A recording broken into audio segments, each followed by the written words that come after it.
waive those rights.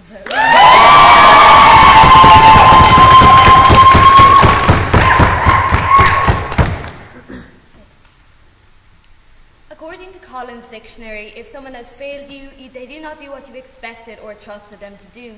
According to Oxford Dictionary, to fail someone is to desert or let them down. It doesn't really matter which definition you prefer because both apply here. The narrative of Western generosity tends to repeat itself over and over again, as if the West were benevolent champions of the poor, and I expect that a considerable portion of the argument will be based on this.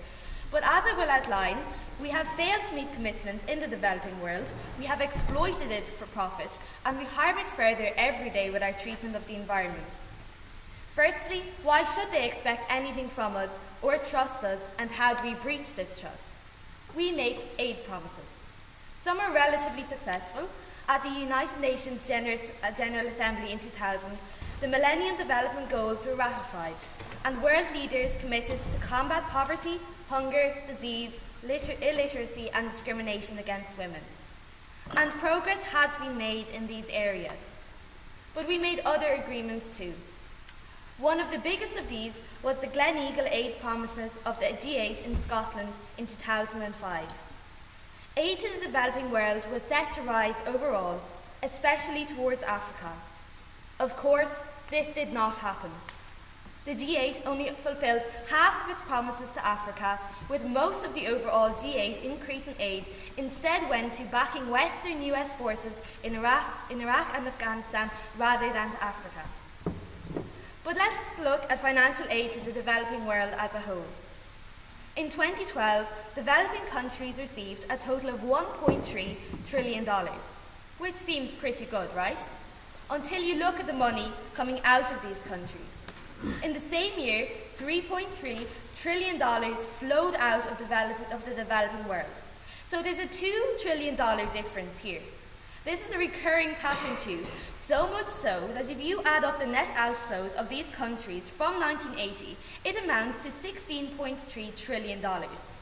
So why is there such a huge disparity between the money coming in and out of the developing world? There's a few ways money comes out of the developing world. Firstly, you have huge payments on debts. Since 1980, over $4.2 trillion has been paid by developing countries on interest for loans from Western countries. There's also the huge income that foreign investors make in these countries and then repatriate back home, which is like a little bit cheeky to the populations of the developing world that they exploit for profit. But the biggest amount of money leaving the developing world is accounted for by unrecorded capital flight.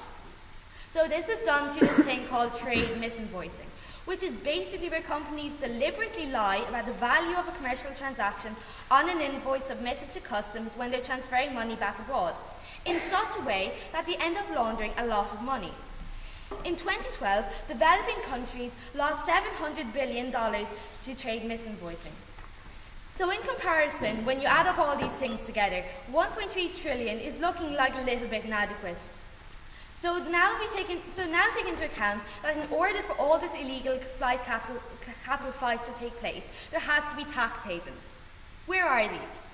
You've got Luxembourg in Belgium, you've got Delaware and Manhattan in the United States, and you've got the Crown Dependencies and British overseas territories of the UK. All Western countries that like to boast about their contribution to the developing world. Okay, so we've financially crippled them, but at least they have a place to live, kind of. Yeah, no. The developing world is disproportionately affected by climate change. And this isn't random. It is a fact that climate change is primarily affected by how we in the West live, from the food we eat to our energy policies.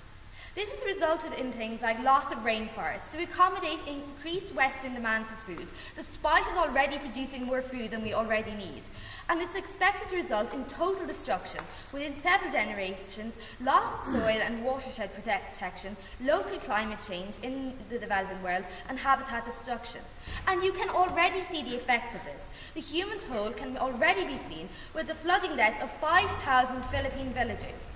Meanwhile, in 2017, the number of hungry people in the world has increased for the first time since the turn of the century, practically all of them in the developing world. Life in many developing country cities could become practically unbearable, given that urban temperatures are already well above those in the surrounding countryside. The poorest half of the world only contributes to 10% of carbon emissions, so it seems like a massive failure for them to have to assume 90% of the damage. So I threw around a lot of figures here, but it all seems to point to one thing. The West has failed the developing world, and it will continue to do so if we do not do what they expect us or trust us to do when we sign agreements, and we will continue to let them down if we do not consider the implications of our actions outside our Western bubble. We beg you to propose.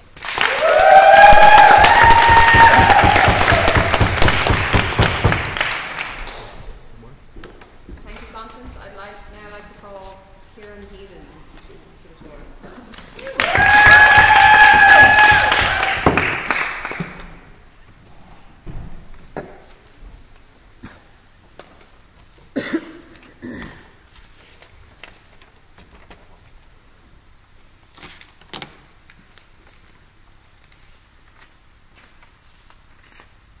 So today my speech will essentially consist of two main parts.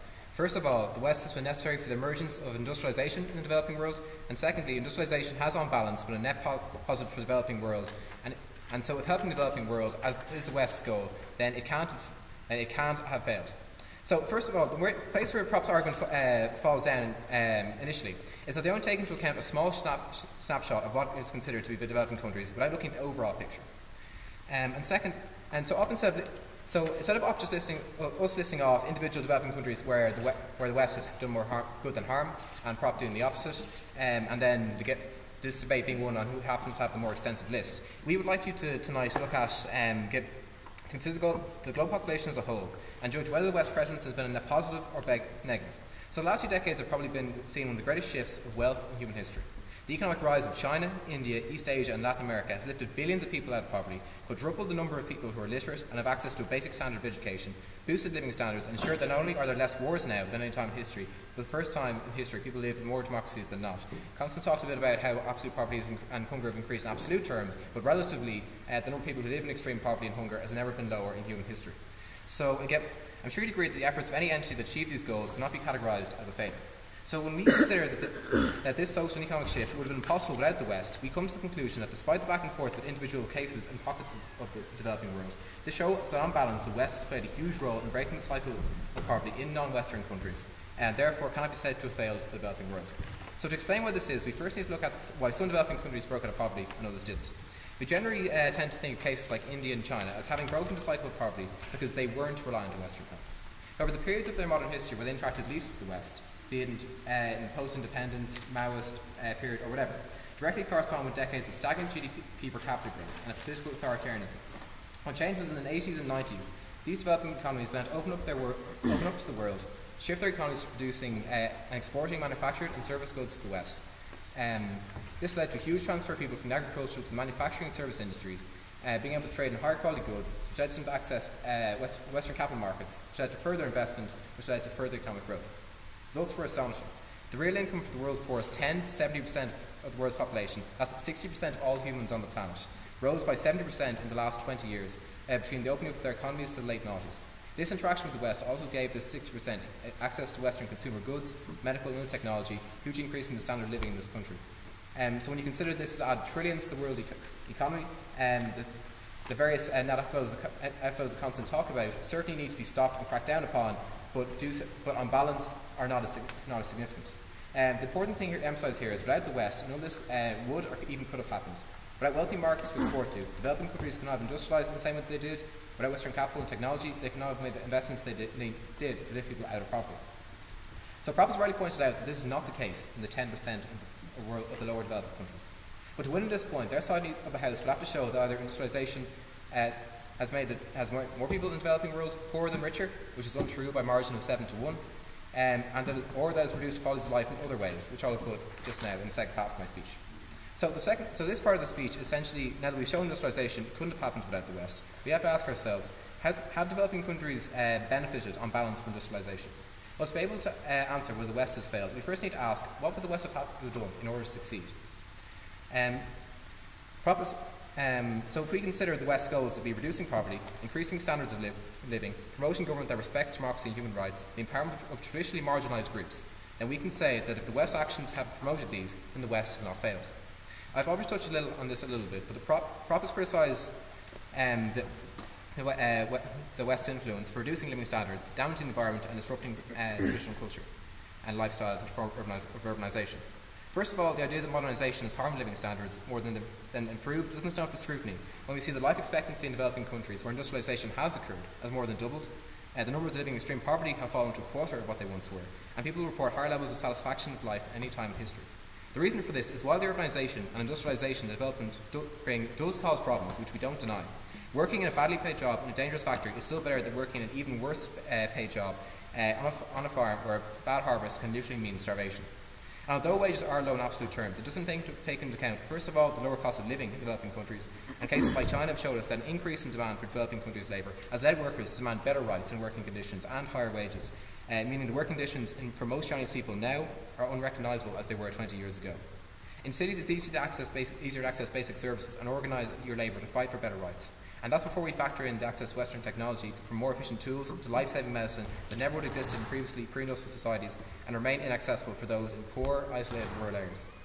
There's also a strong positive relationship between the growth of economic wealth and human rights. We see countries that have undergone industrialisation tend to be more progressive, or tend to have more progressive laws in terms of women's rights, LGBT rights, freedom of speech and civil rights in general. We can see how the West was a positive influence here for the better, as not only did many of these ideas, as we understand them, originate in the West, but the better education and the breakup of traditional social units such as caste and family brought about urbanisation led to social mobility and social inequality, unlike anything we've seen in these countries before industrialisation. Whether it be the revolution in women's literacy in China, the fight against structural inequality for marriage in India, or two men fighting for the right to get married in Singapore for the first time. The vast majority of people in developing countries who live outside traditional elites are for the first time taking ownership of their own lives, and this could not have come about with not only the West's advocacy for these things, but the economic changes the West has helped spark. Now, we've also heard Prop talk a lot about the environmental harm the West has caused. Now, when Prop talks about how industrialisation and Western action harms the environment, they're conspicuously quiet about what the alternative is. That's because countries with no factories, cars and planes do pollute less, but they also leave their most vulnerable trapped in not only the severe poverty, but hold in place rigid and oppressive social structures that we've seen only really begin to disappear with increasing individualisation and meritocracy created by economic development. And that's as true of Western countries as non-Western countries. So instead of saying it would be better if industrialisation had never happened at all, we point to the growth of Western technology in renewable energies that help mitigate the causes and symptoms of climate change, and suggest that cases like the Spanish company Acciona, building massive solar farms in Chile, have shown developing countries that there is a way to lift your population out of poverty without destroying the planet. So, returning to the definition of success. Whether it be materially, socially or politically, the West has improved life in developing countries far more than has harmed it. Yes, the West has done great harm through ineptitude and malice. Yes, there's a lot more work to be done. But to claim that the West didn't play a role in changing the economic and social nature of these countries, and this change didn't have more benefits than harms, simply we can't agree with. Thank you, and that's why I beg you to oppose this motion. Thank you very much, Kieran. I'd now like to call Niamh Garvey from Trócaire to the floor. Check, I have 12 minutes, is it? Madam Chair, Mr. Auditor, ladies and gentlemen, thank you very much for having me. I'm delighted to be here this evening to debate this motion. I am from an aid agency, so I will be touching on issues related to aid to say it's incredibly effective, while there is much room for improvement. But to conceive of the relationships between countries as that of donor or recipient, or indeed limited to the role of promoting industrialisation, is far too narrow a focus. As the recent Sustainable Development Goals, which were concluded back in 2015, set the challenge for us, it's across three pillars of the social, the economic and the environmental. And the degree to which all countries still have a long way to go before achieving the 17 goals. I will propose that the West is not only failing developing countries, but indeed ourselves and our own citizens. So in critical areas, the relationship between countries, the actions of the West have served to exacerbate poverty in developing countries. Such examples include unequal trading relationships, where the rules are stacked in the favour of the rich, the huge outflows of illicit finance from developing countries, which Constance has already mentioned, where, for example, in sub-Saharan Africa, dramatically more money leaves the continent than is received in overseas development aid. To other areas, the role of the Security Council for failing to deliver peace building in protracted conflict, or indeed for us to provide a humane response to those fleeing such crises. And the area that I will focus on in particular, the huge injustice of the impacts of climate change, a problem that's disproportionately caused by the West, with the poorest people struggling at the front line of the impacts. In these areas and more, I would say the West has resolutely failed developing countries. With one caveat, I am speaking of the West as Western states. I do think citizens of the West have shown incredible generosity as donors and have been tireless as activists, acting in solidarity with citizens globally. So aid is incredibly effective. In Trócaire, we can speak from experience of the impact of our work on the lives of women and men in some of the most vulnerable countries around the world. Equally, the official development assistance programme of the Irish government is consistently rated as one of the world leaders in this area in terms of poverty-focused, untied, genuine aid. The most recent peer review of ODA for Ireland found that Ireland's aid is fully untied, and we're committed to keeping it that way. Ireland outperforms even the Scandinavian countries on measures of transparency, reducing the burden on recipients, building institutions and efficiency. So aid is absolutely vital in providing humanitarian responses to emergencies, social safety nets in times of crisis, and it can make a real long-term gain in improving the lives and livelihoods of women and men, as our first speaker on this side has alluded to. But I would argue that the West has completely failed to meet its commitment to provide 0.7% of GNI to aid. It committed to this back in the 1970s, but very few countries have done so. There are 6 in total. Ireland's not one of them. Ireland's contribution stands at 0.3%, 0.33% of GNI, down from its highest ever in 2008 when it stood at 0.59%. While this lack of delivery on a nearly 40-year-old promise is a significant failure of the West, it's not the main point of my argument. Because while vital, aid is only a small part of the relationship between the West and developing countries. Aid volumes represent only a small percentage of the budgets of developing countries, less than 1% GNI across all developing countries, and even for the least developing countries, where it's a higher proportion, it still is below 5% of their GNI. From our very founding, Trócaire has been clear that aid is only a small part of our responsibility to the developing world. So to read a line from our founding documents, this is back from 1973, part of our prosperity is due to the fact that people in the developing countries are not getting a fair deal. No nation has the right to build its own prosperity upon the misery of others. It is our duty to demand the political authorities representing us act always with justice and responsibility towards less fortunate countries and be prepared to use all means necessary to this end. So there are many ways in which the relationship between countries are part of the complex root causes that generate or aggravate poverty. I mentioned a number of them in my opening statement: trade, tax, conflict, migration. This relationship, how policies that we have on any domestic or international issue impact on developing countries, is known as policy coherence for development, and it's a principle that was first integrated in EU fundamental law back in 1992 and further reinforced in the Treaty of Lisbon. Europe has identified 12 policy areas: trade, environment, climate change, security, agriculture, fisheries and so on, that will fall into this category. So the policy coherence issue that I'm going to focus on as one of the most unjust ways that the West has failed developing countries is the issue of climate change. Constance has already introduced it, and I'll be elaborating on some of those points. Climate change is having a devastating impact on some of the most vulnerable people in the world. Across the countries where we work, we're witnessing firsthand the ways in which global warming is driving the increasing frequency and severity of droughts, of flooding, of extreme weather phenomena such as storms, hurricanes, all of these with consequences for food security, for livelihoods, and in many cases, loss of life. I've stood with families in Kenya, for example, where their crops have failed for the 3rd time in a row. These kind of events have always been part of the natural environment. But those types of crises that might at one stage have been a once in a 10-year event that gave communities and families plenty of time to recover and repair and be ready for the next one has shifted in the last number of years down to maybe increasing every 5 years, and in some countries in southern Africa, almost annual events at this stage.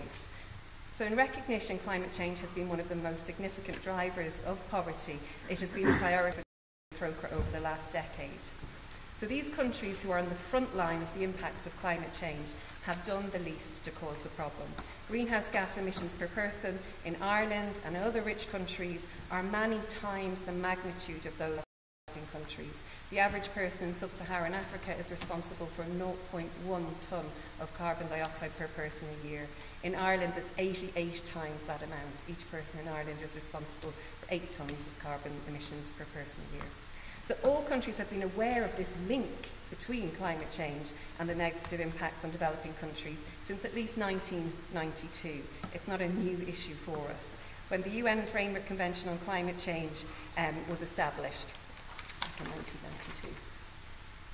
From the outset, that agreement has put the biggest responsibility for those with a historical responsibility for causing the problem. But their responsibility is to lead on emission reductions and to provide support for adaptation by way of compensation. In the intervening 26 years, the West have shown an absolute failure to lead on the scale and urgency required. And we are dramatically off track to reach the internationally agreed limit to keep temperature rises as far below a 2 degrees rise as possible. Ideally 1.5 degrees is what we're meant to be aiming for. But we know at even these levels of a 1.5 to 2 degree rise in temperature, the impacts of climate change are still dramatic, including predicted reduction of rain-fed crop production of up to 50% in some African countries by 2020. Many millions are facing increasing water stress. We'll be looking at increases in vector-borne diseases such as malaria, and we'll be looking at mass displacement of people, particularly in coastal areas, as a result of sea level rise, even if we stick within that 2 degrees limit. And yet on current trajectories, the world is heading for something more like a 3 to 4 degree level of warming, a level that takes us into very dangerous territory in terms of the scale of impact, not just for the poorest, but for ourselves also. It's not the case that it's simply too difficult to make the transition. The technologies and the measures are known and understood, and in many cases there are opportunities, as much or more so than the costs associated with transitioning to cleaner means of production.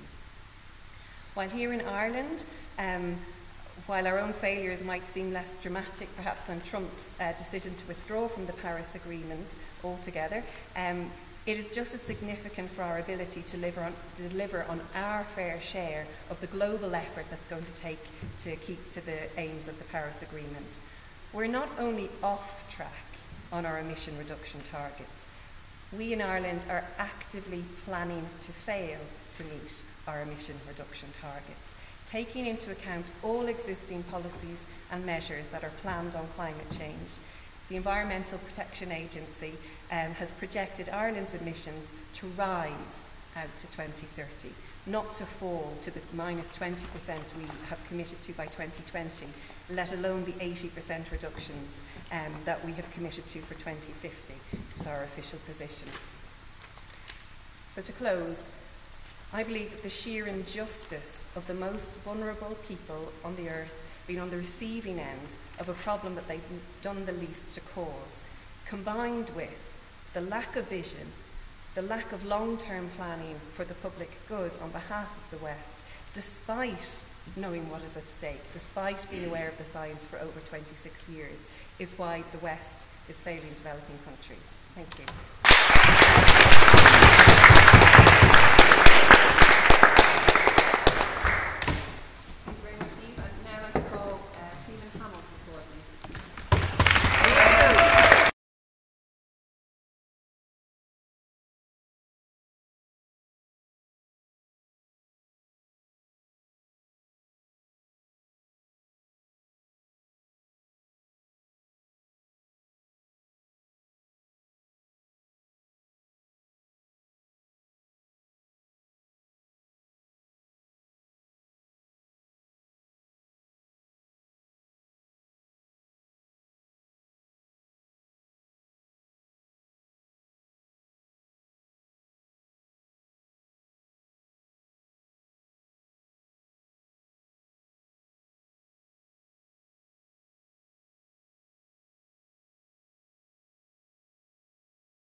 speech on the floor for this.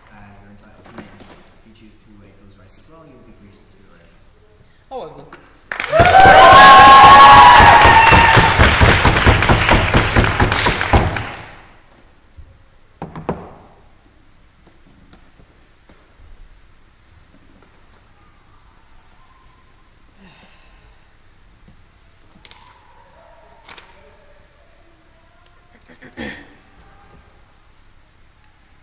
Okay, so, ladies and gentlemen, what I'm going to focus on for this debate is, for the past 50 years, the Western powers, while generally acting like they're the beacon of shining light that other developing countries must aspire to, are just a big bag of hypocritical shit.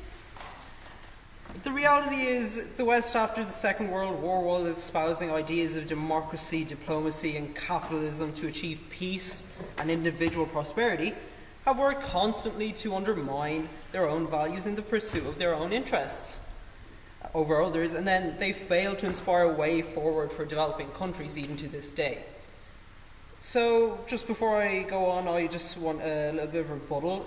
Kieran mentioned that the West has tried to make an empowerment of minority rights, increasing diplomacy and democracy. Except, my case would be that there have been several moments in the past 50 years where the West have not been diplomatic, they've been anti-democratic, and have done more harm in trying to espouse human rights in developing countries.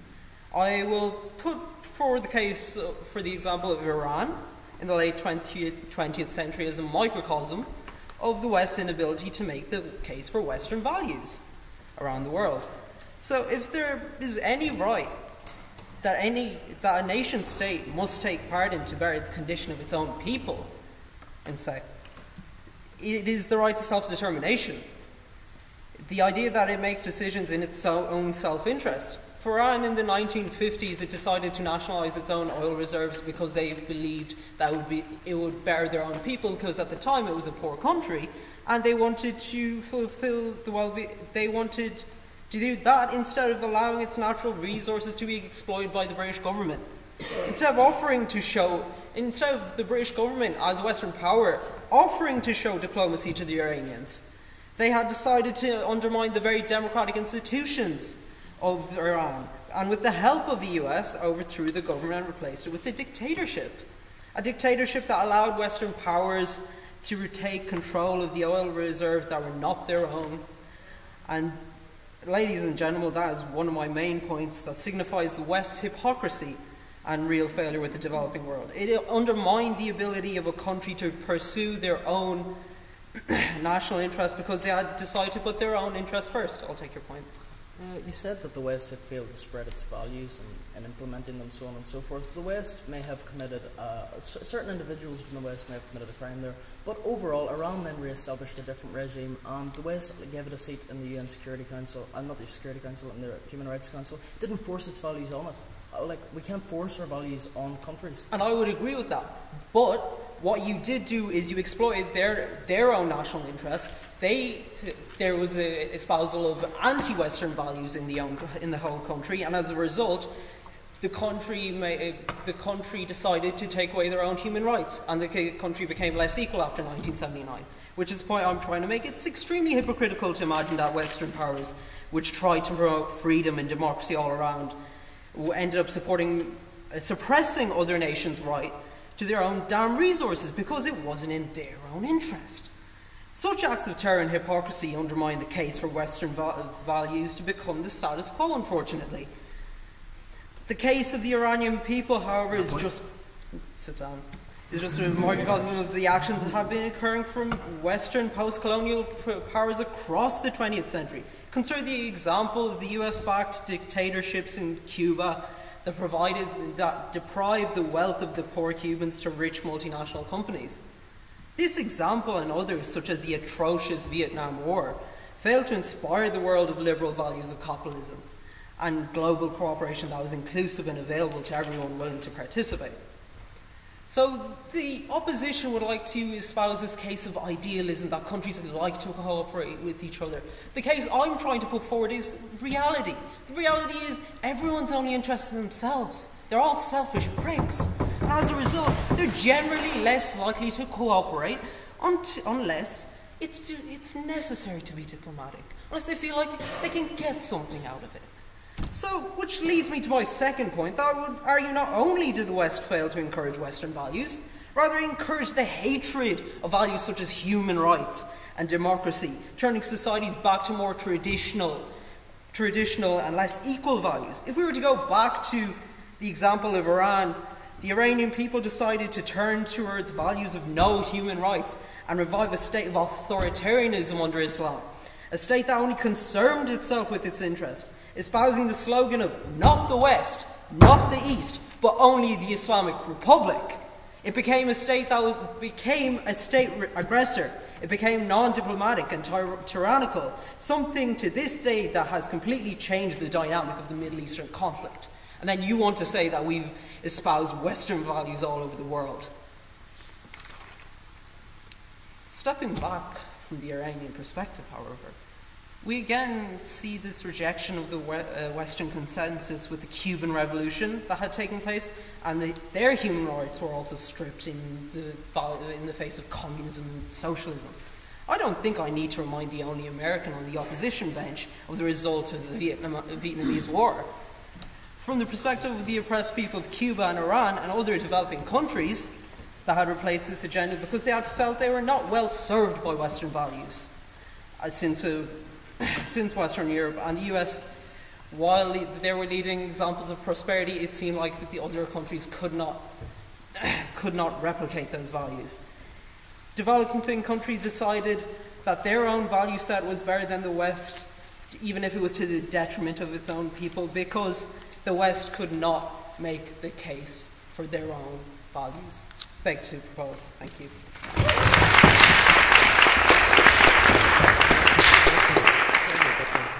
Thank you very much, Samir.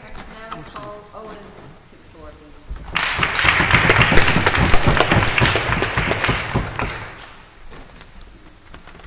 Owen, since this is also your first time addressing the House, you're entitled to know as well. Yeah, I'll waive them as well.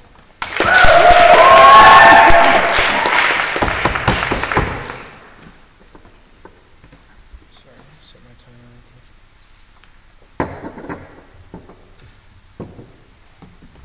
2 more minutes. 2 more minutes until everything starts. It was a humid summer morning in 2008, and my eyes were fixated on the red digits of my alarm clock. Waiting for it to hit 5 a.m., I counted down the seconds. My imagination raced about the day that was ahead of me. I had been waiting for this day my whole life, so it seemed. Today, I was actually going fishing. No more small creeks, no more safety rods, no more babysitting from my dad. Today would be a day of regular fishing rods and a legitimate fishing boat on one of the Great Lakes. Today was the day that I could prove myself to my grandfather, my uncles, and my older cousins. While these thoughts flashed through my mind, 5 o'clock brightly glowed on my clock, and its alarm began to sound. In a matter of minutes, I was up, dressed, and in the car. I couldn't wait to get on the water. Now, I know you may be thinking, what does this have to do with what we're talking about? But my first experience fishing surprisingly shares a lot of similar characteristics to the current situations in the developing world. At first, I was overwhelmed with a sense of freedom fulfilling myself as a member of the family. Then, after 6 hours of fishing, I ended up with 1 small catch, a severe sunburn, and torturous pains from holding my bladder for an ungodly amount of time. Even after this ordeal, I decided to continue to go out on the water. And after a few more early mornings and countless adjustments to my mechanics, fishing changed from being a massive pain in the ass to a hobby. When much of the developing world broke from the chains of imperialism, pride and hope began to spring up. However, competing with industrialized nations proved to be extremely difficult. Western aid money and help from NGOs didn't seem to be making a massive impact. The question is, whose fault is it? Is it the West's fault that these nations aren't progressing, or is the problem rooted in the developing countries? I believe that the governments of the developing nations have taken a back seat on many of the issues and which are restraining their growth. Just as I had to make adjustments to appreciate fishing, the developing world can emerge developed if they take responsibility and address a few major issues. The first of those, and perhaps the most notable, is corruption. Corruption is rampant throughout much of the developing world, and according to many surveys, there are some places where it's around 20% of Africans believe that they have either been bribed or been bribing the government officials throughout Africa. As well, Due to these government officials, there's a few bad things that can spawn from this. First of all, leaders pocket a great deal of the money that is given to the country, and little is making its way to the average people. The framework to process natural resources isn't being built up because the government doesn't want to put the money in the places where it is most needed. For instance, some things such as natural resources. So Africa does have a great deal of natural resources, but it's forced to process all of these resources in Western nations because it does not have the framework to develop these things. And if the money were used correctly, they could use that money in order to process these resources and gain a larger sum of money. Additionally, manufacturing to compete with low-priced goods should be funded by a great deal of this cash, but a lot of the flow isn't going to this in many nations. A few that are Ethiopia, Rwanda, and Tanzania, which I will get to in a moment. However, many countries are simply not receiving this aid to increase manufacturing.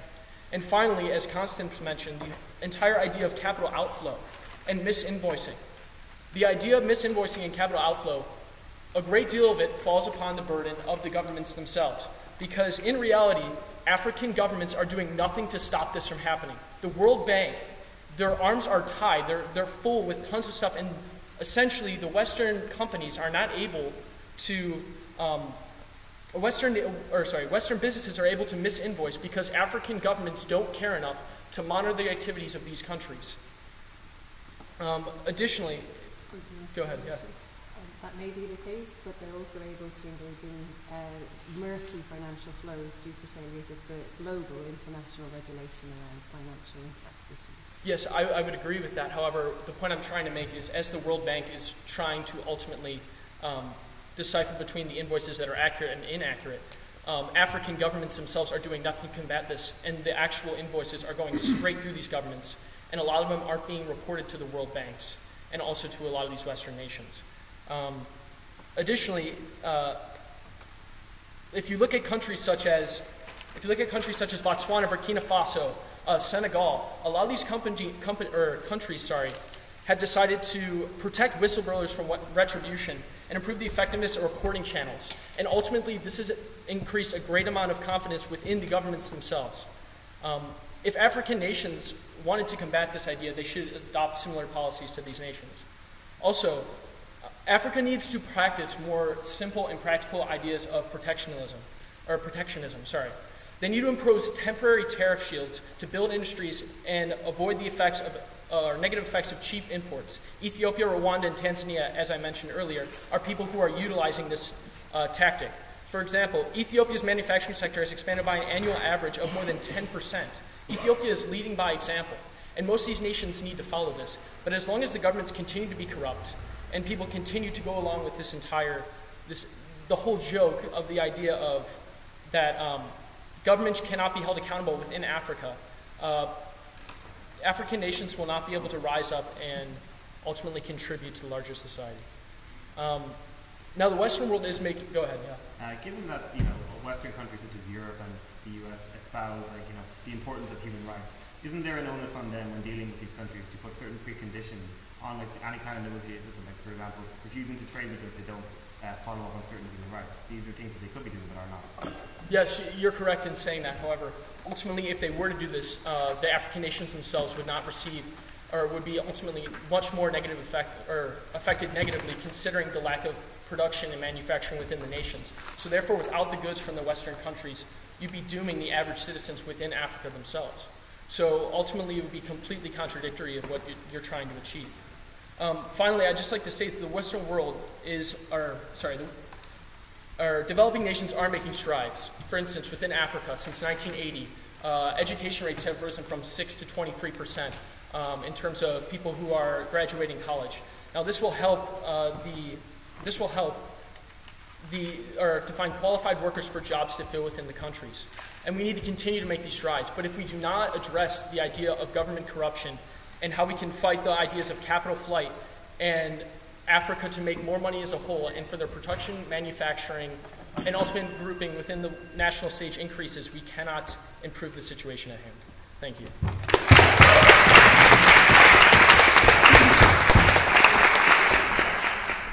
Thank you very much, Owen. I'd now like to call NJ to finish the opposition side of the debate.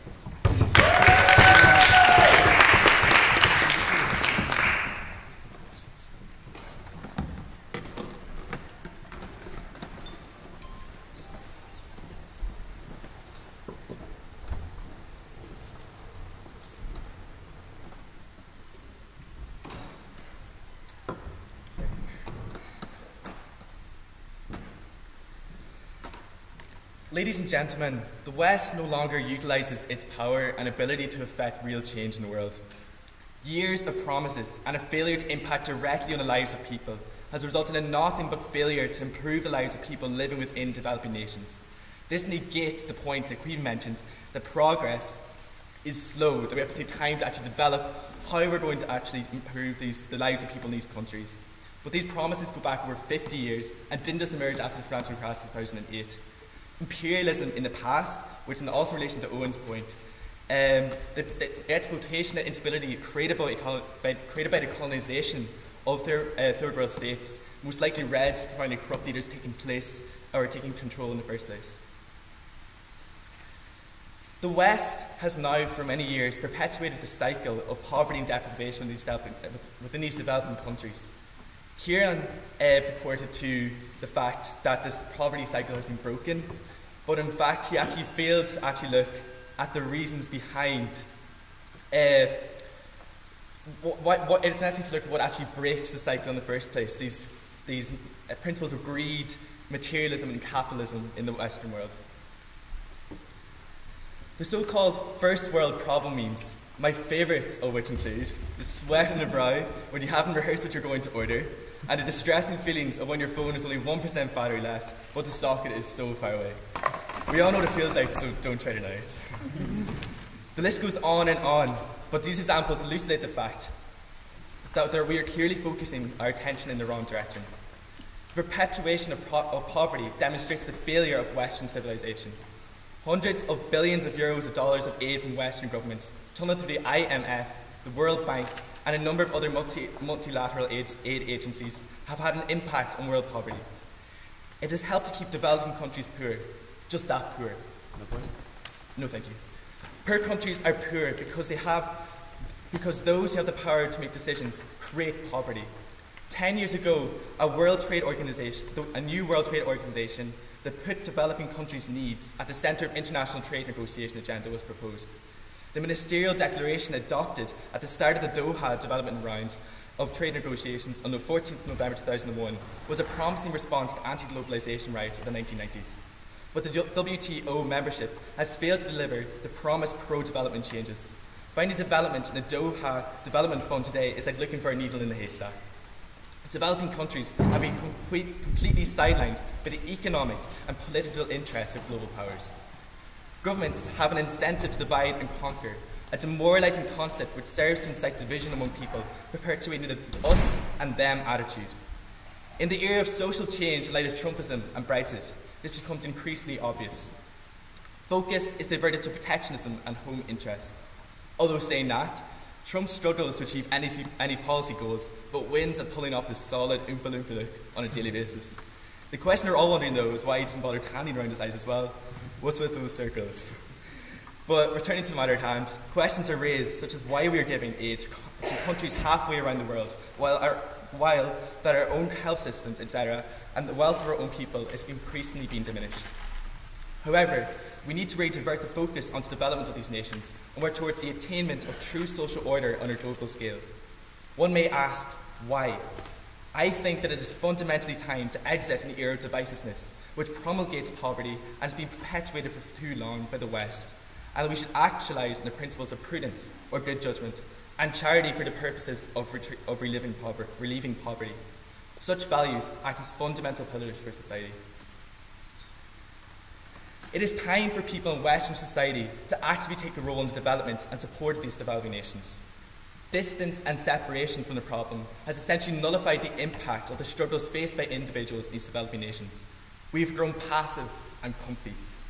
How many people can honestly say that they have paid full and absolute attention to TV, images of children suffering from malnutrition, or images of war-torn cities flattened in armed conflict? Yes, for a few seconds, we may feel concerned. However, at the press of a button, we change the channel, and we ignore it or allow the impact of such changes. We think, hey, what's new? When we hear figures of how many have died in a recent famine or drought, these images, which have flashed on our screens for years, have essentially desensitized us. This relative passivity has and will continue to operate to our detriment. The West's failure to impact on the lives of people only inspires anger and distrust of Western values, We disincentivize individuals in these nations from adopting Western ideals of democracy. They feel the need to adopt their own values set in light of our failure to help them, and are intent on bringing others to the same conclusion, opening the pathway towards radicalisation. Yes? I think they said that when these values and ideas like democracy wouldn't exist at all without the West, and more countries live in these countries that respect human rights than at any time in history. Well, I wouldn't actually fully agree with your point that you say that these democracies only exist in the West. Democracy as a concept, yes, maybe developing in Western nations, but it can actually be, that's a topic. Democracy it's based on a number of values. I don't think it's fully done one that's just created by Western nations. It's one that's actually based on ideals of freedom of movement, freedom of speech, freedom to associate. Those are not values that are just fundamentally tied to Western nations. Even though I'm nearly forgetting your point, but I'm moving on anyway. The failure to develop collectively as a collective human people has and will continue to stunt the path towards human development. The concept by which the richness of human life is expanded and developed, rather than simply the richness of the economy in which human beings live. It is an approach that is focused on people and their opportunities and choices. People who are made subject to deprivation within developing countries do not have the same means of access to such opportunities and choices. They are consumed with achieving basic needs which they struggle to satisfy. In conclusion, it's time that we work towards developing together instead of perpetuating endless cycles of poverty which our greed and selfishness blinds us from. Thank you, and I am proud to propose the motion.